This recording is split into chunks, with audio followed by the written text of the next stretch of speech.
నమస్తే మిత్రులారా, మరో అంశంతో మీ ముందుకు వచ్చేసిన మీ అఫ్జల్ ఖాన్. యూట్యూబ్ ఛానల్స్ను ఆదరించండి, సబ్స్క్రైబ్, లైక్, షేర్ చేసుకోండి. నేను చెప్పేవన్నీ వేదాలే, మీకు ఏం తెలియదు అని కూడా నేను ఏమనటం లేదు. ఒక ప్లానింగ్తో విజయం సాధిస్తూ ముందుకు సాగిపోవాల్సిన అవసరం ఉందని మాత్రం నేను చెప్తున్నా మిత్రులారా. మనకు చాలా విషయాలు తెలిసి ఉంటాయి, చాలా చూసి ఉంటాము అన్నీ, కానీ ఒక ప్లానింగ్ లేకపోవడంతో మనం వెనుకబడిపోతాం. కాబట్టి ప్లానింగ్తో ఒక మంచి అవగాహనతో క్రమశిక్షణతో సాగిపోవాల్సిన అవసరం ఉంటుంది. నేడు మిత్రులారా, ఇప్పుడు మనకు అందుబాటులో ఉన్నాయి, కరెక్ట్గా ఉండాలి. సొసైటీలో, సమాజంలో సరైన విద్యా విధానం,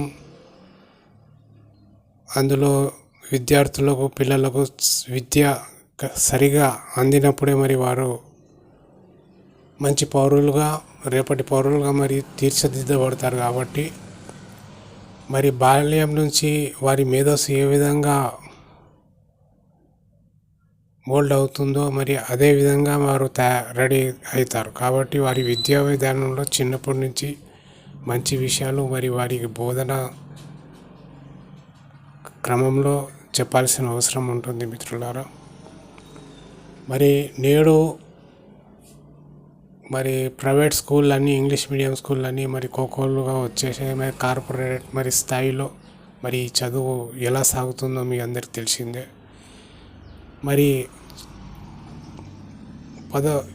మొదటి తరగతి నుంచి హై స్కూల్ బాలబాలికలు కోసం విద్యార్థుల తల్లిదండ్రులు పడే కష్టాలు అన్నీ కావు. లక్షలు పెట్టి కూడా ఇంగ్లీష్ మీడియం స్కూల్లో చేర్పిస్తారు. అక్కడ విద్యా విధానం సరిగా ఉందా లేదా, వారు ఏం నేర్చుకుంటున్నారు, వారి తపన ఒకటే, వారి డాక్టరో, ఇంజనీరో, పెద్ద డిగ్రీ సంపాదించి రేపటి రోజున వారి సంపాదన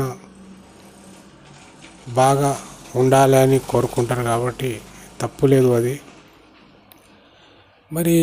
విద్యార్థులు విద్యాదశ నుంచి ఇన్ని లక్షలు పెట్టి చదువుతున్నా సక్రమంగా వారి విద్యా విధానం సాగుతుందా లేదా అని ఒక్క క్షణం ఆలోచించాల్సిన అవసరం కూడా ఉంటుంది. వారు ఇంటికి తిరిగి వచ్చాక పొద్దున కానీ సాయంత్రం కానీ పడుకునే వరకు కూడా వారు చేస్తున్న చేష్టలు, అల్లరి చూస్తుంటే దాని ద్వారానే మనం అర్థం చేసుకోవచ్చు. ఈ పిల్లాడికి 2 లక్షలు, 3 లక్షలు, 5 లక్షలు పెట్టి ఇంత పెద్ద స్కూల్లో చేర్పించాం, ఏది డిసిప్లిన్ రాలేదే, ఎక్కడ లోపం, ఇదంతా తల్లిదండ్రులు ఆలోచించుకోవాల్సిన అవసరం ఉంటుంది మిత్రులారా. అదేవిధంగా ఇప్పుడు ఆసుపత్రులు ఉన్నాయి, ప్రభుత్వ ఆసుపత్రులు ఉన్నాయి, అదేవిధంగా ప్రైవేట్ ఆసుపత్రులు ఉన్నాయి. ప్రైవేట్ ఆసుపత్రులు లక్షలు కావాల్సిందే వైద్యానికి. ఎక్కడ పోయినా వైద్యం సరిగా అందుతుందా, సరైన వైద్యం అందినప్పుడే మిత్రులారా ఆ ఆసుపత్రులు వారి పనులకు సార్థకత ఉంటుంది.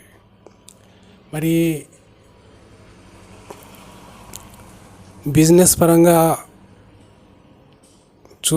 చేస్తే మాత్రం రోగులతో మనుషులతో ఆట ఆడుకున్నట్టే.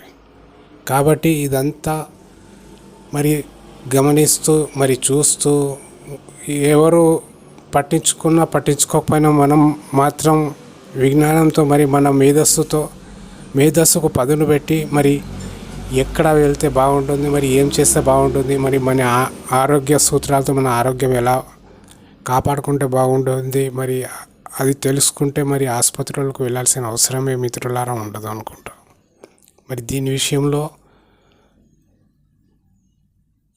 అందరూ తగిన జాగ్రత్తలు తీసుకోవాల్సిన అవసరం ఉంటుంది. ఒకవేళ ఆసుపత్రులకు వెళ్ళినా కూడా ఎలాంటి వైద్యం ఎక్కడ తీసుకోవాలి, లక్షలకు పోయినా కూడా మన శరీరానికి హాని కలిగించే విధానాలే తప్ప లాభం అనేది ఉండదు. కాబట్టి ఆచితూచి మరి అడుగులు వేసి ముందుకు సాగాల్సిన అవసరం నేడు ఎంతైనా ఉంది. మరి అదేవిధంగా మిత్రులారా, ప్రభుత్వ కార్యాలయాల్లో మరి ప్రజలకు అన్ని సేవలు అందుబాటులో ఉన్నాయా లేదా, మరి ఎక్కడ పోయినా మరి చేయి చాచి అడిగే ఈ కల్చర్ను మనం కాలరాయాల్సిందే. ఎందుకంటే ఎక్కడ పోయినా కూడా ఇంత పనికి వాళ్ళకు చేసి పెడుతున్నాం, మనకు దొరికేది ఏంది? ప్రభుత్వ జీతాలు సరిపోక మరి వారు స్వార్థంతో ఒక ఆశతో మరి చేయి చాచడం జరుగుతుంది. కాబట్టి ఆ విధానం పోవాల్సిన అవసరం ఎంతైనా ఉంది.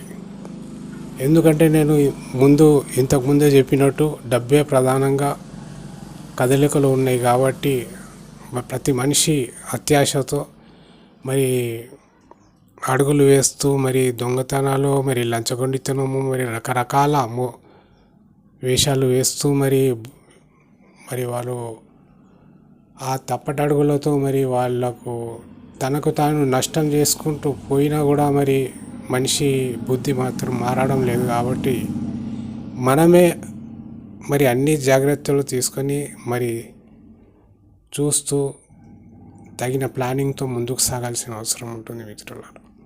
మరి వీటన్నింటి విషయంలో ఒక అడుగు ముందుకు వేసి ప్రభుత్వాలు కూడా చొరవ తీసుకుని పని చేయాల్సిన అవసరం ఎంతైనా ఉందని నేను ఈ సందర్భంగా తెలియజేసుకుంటున్నాను మిత్రులారా. మరి మిత్రులారా, మరి ఎక్కువ సమయం తీసుకోకుండా మరి మరో అంశంతో మీ ముందుకు రావడం జరుగుతుంది. అంతవరకు నేను సెలవు తీసుకున్నాను. జై భారత్, జై తెలంగాణ.